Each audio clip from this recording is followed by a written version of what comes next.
Let us call to the lectern, and please everyone help me give a warm welcome to our local legend, Dennis Dawson. Thank you very much. I'm going to have to. Hello, everyone. You can hear me now, can you not? Yes. All right. That's good because I'm going to be talking, and if I'm going to be talking, I might as well be heard. We're going to talk about starting strong, stopping strong. Now, what do you think are the criteria for having a great introduction to your speech? The first thing you need to do is get the attention of the audience. Have I got your attention? Thank you, see? Easy. Then you want to introduce the topic you're going to talk about. And of course, I'm talking about great introductions and great conclusions to your speeches. And as I do this, it's important that I establish a rapport with the audience. You all feel comfortable with me, don't you? Don't get too comfortable. Okay. What have I done? Nothing. I'm sorry. I'm just going to move this so that we can see you better. Oh, I see. There we go. Okay. And the important thing in your introduction, be sure it doesn't take too much of your speech. I'm sure you've seen the people who get up there. Let me introduce my speech, and they get about 2 minutes into the speech before they actually get to the meat of what they're trying to say. So this is just an appetizer, if you will, to get people ready to hear the important message that you're about to deliver. So when you start your speech, you want to be sure right off the bat that you're making clear to people why they need to listen to you. So establish the importance of what you're trying to say, or why it's meaningful to you. That would be fine. Now, how can you start your speech? One thing you can do is start with a startling statement, something that shakes people to the core. In 1977, millions sat passively and witnessed the mass extermination of 2 billion people in the blink of an eye. Now, of course, I'm talking about the destruction of the planet Alderaan. For those of you who are too young to remember, this is in the movie Star Wars. May the 4th be with you. You can also arouse suspense or curiosity. Use a series of statements that are related to your topic that would pique the listener's interest. An A-list actor worth $300 million today earned only $10,000 for one of his best-known roles in a film with technical breakthroughs that changed movies forever. Nearly 50 years later, that franchise is still going strong, which is Star Wars. And that was Harrison Ford, obviously, is Han Solo, $10,000. You can tell a story or an anecdote to begin your speech. This is one I typically recommend, especially if you're telling personal stories or things that are going to affect people's hearts. When I was 18, in fact, my best friend, Mark Inslee, told me that he had just seen the greatest movie ever. He liked it so much, he wanted to go with me the very next day to see it again. And that's how I got to see a little-known, underhyped movie on the second day of its release. That's a true story. That's how I saw Star Wars. If you're old enough to remember, and very few of us are, it opened with very little fanfare. Nobody knew that it was the movie that was going to change our lives at the time. You can ask a rhetorical question. What would our lives be like today if the wars never happened? And of course, I'm referring to Star Wars. And off we go. You can begin with a quotation. Now, quotations are really useful because what they do, they add authority to the speech. If I get up and I start telling you what I think, you're, well, Dennis, who the heck is he? Who cares? But if I tell you that Ralph Smedley said, an unprepared speaker has a reason to be afraid, then you're going to listen to that because he's Ralph Smedley. He founded Toastmasters. So it gives you a chance to say something in a more erudite way than you might say if you were using your own words in that particular instance. It amuses the audience and it lets you dramatize your point. Do or do not. There is no try. There we go. How many lessons are we able to pull from a single film made 4 decades ago? Now, you can also reference the occasion. It allows you, the speaker, to recognize an unusual or important occasion and establish a common interest with the audience. And what a treat it is for me today to celebrate May the 4th by speaking with all of you about 2 things I enjoy most: public speaking and a galaxy far, far away. Now, there are other techniques you can use. You can use humor. Why couldn't Luke Skywalker find love? He was looking for love in Alderaan places. Now, you have to be careful here. The danger of using pop culture references is that it can alienate anybody in the audience who isn't familiar with that particular movie, etc. Star Wars, 50 years, pretty well known. There may be people somewhere who have never seen it.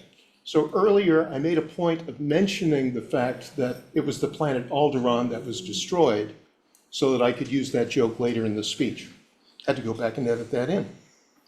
How does Darth Vader like his toast? On the dark side. How does he like his steak? He likes it well done, done, done, done, dun, dun, dun, dun, dun. Yeah, okay. So you can use audience participation. In fact, what is your favorite kind of introduction to use in your speeches, Kimmy? I like a story. I like a story. Story is absolutely wonderful. It's visceral. It grabs at the heart.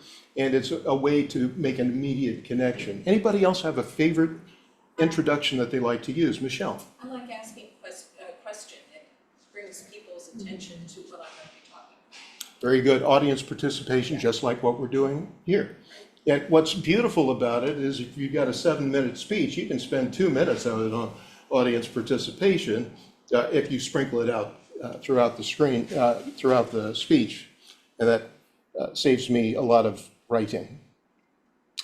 If it's appropriate for the speech you're giving, you can do a demonstration of whatever you're going to do. I just saw an interesting speech in District 101 where a fellow, I actually forget the point of his speech, but he asked the question, do you think I could make a hole in this sheet of paper large enough for me to pass through?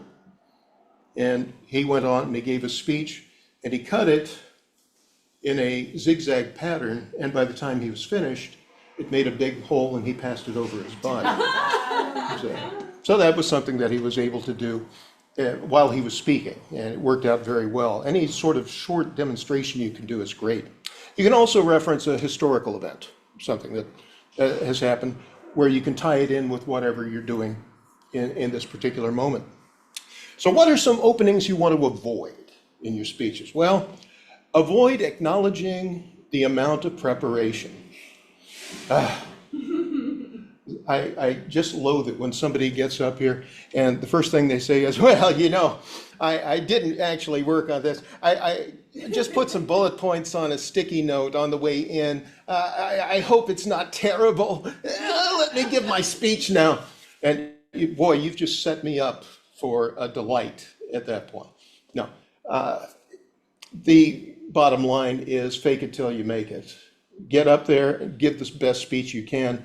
Most of the time, no one's going to say something about your lack of preparation at that point. They may say your speech is terrible, but they're not going to talk to you about your preparation. So don't lead with your chin.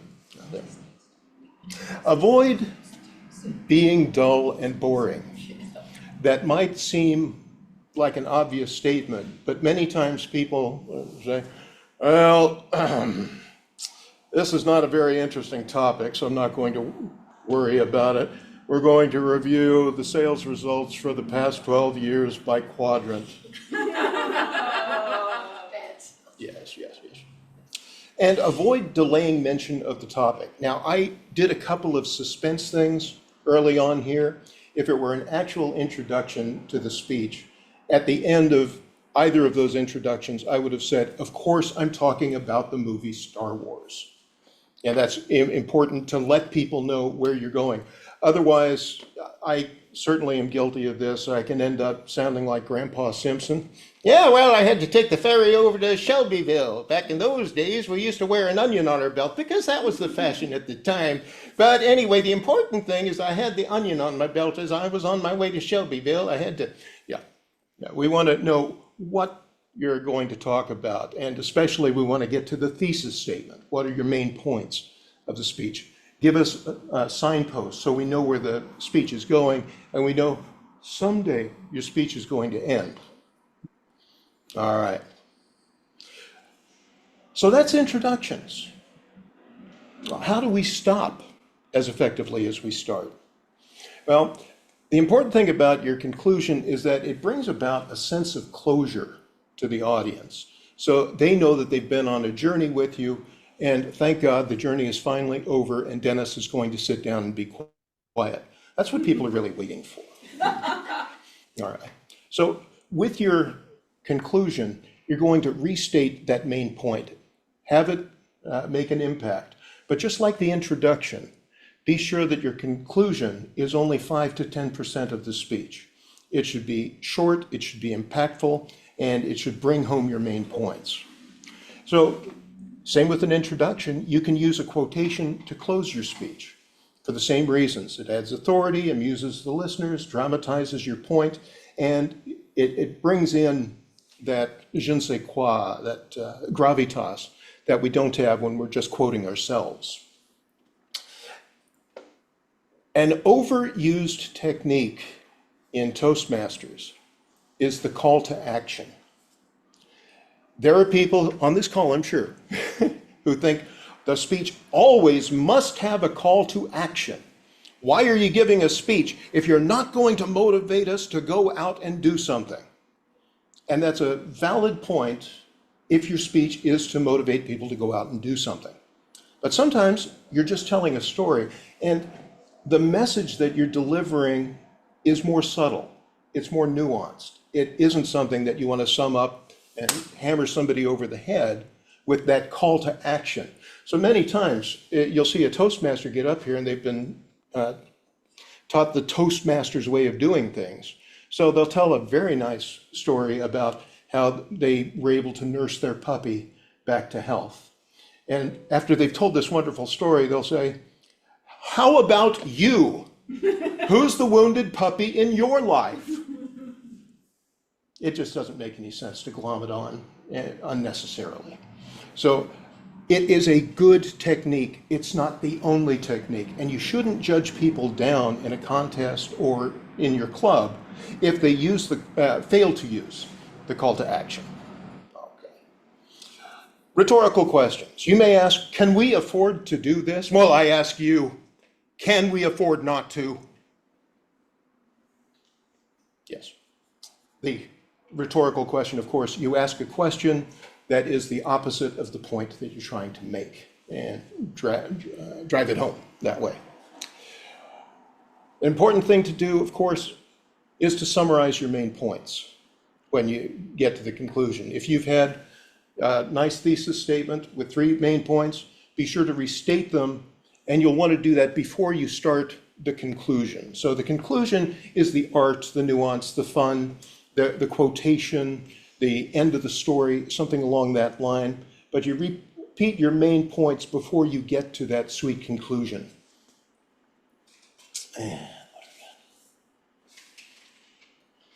Yes. Now, you can tell a short story or anecdote as the conclusion of your speech. Works out very well. But what I prefer to do is start the story in the introduction and then bring it to a close in the conclusion. So I've set them up. Usually I'll get to that point. What was Dennis going to do?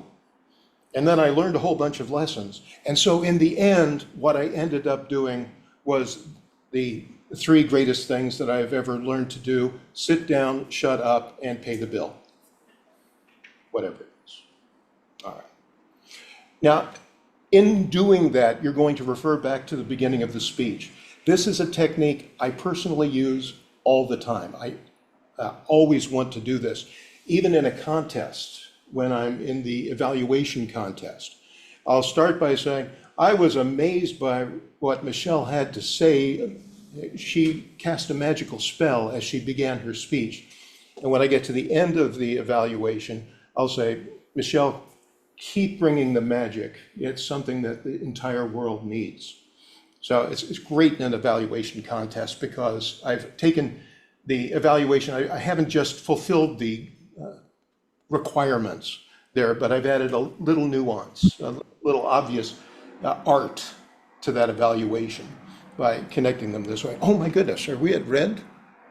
Have I Yes, you been, are. for 15 minutes I've been talking? I believe she's pretty good. Holy cow.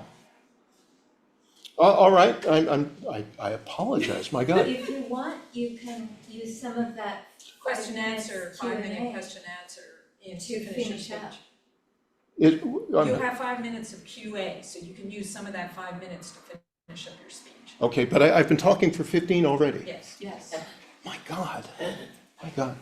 All right, so, and we're at the end anyway. The important thing is to memorize your intro, memorize your conclusion, and you want to be sure that you have transitions in between each of your 3 main points. All right? The reason for that, if you memorize those and you have them down pat, you can prattle any way you'd like in between them. You can say any kind of thing, you can veer off topic or what have you, but if you get that transition to get you back on track and you get to the conclusion that you were seeking at the beginning, many times people can't even tell that you fell off. But if you don't have your transitions clear, if you don't have a strong introduction and conclusion, then the whole thing is going to definitely fall off the rails. All right, when you write your speech, what I recommend to you, where do you start? What's the first thing you write? Anybody know? The end. The conclusion is exactly right. This is why you're on the, well, no, the district, what are we? We're the speakers forum, the speakers. Oh, yeah, the speakers. Yes. Yes, we are members of the speakers forum. You definitely start with the conclusion. This is the main point I'm trying to make. Then you think, hey, what are 3 points that are going to drive me to that conclusion? There we go. And you write those down. Right, you've got your conclusion. Now write an introduction that is going to foreshadow or hint at what's coming into your conclusion at that point. So a lot of people sit down, they want to write from the beginning, call me Ishmael. That's really hard to think at the beginning before you know where you're going. So start with the destination, and then you're going to be able to build a speech that's going to get you there.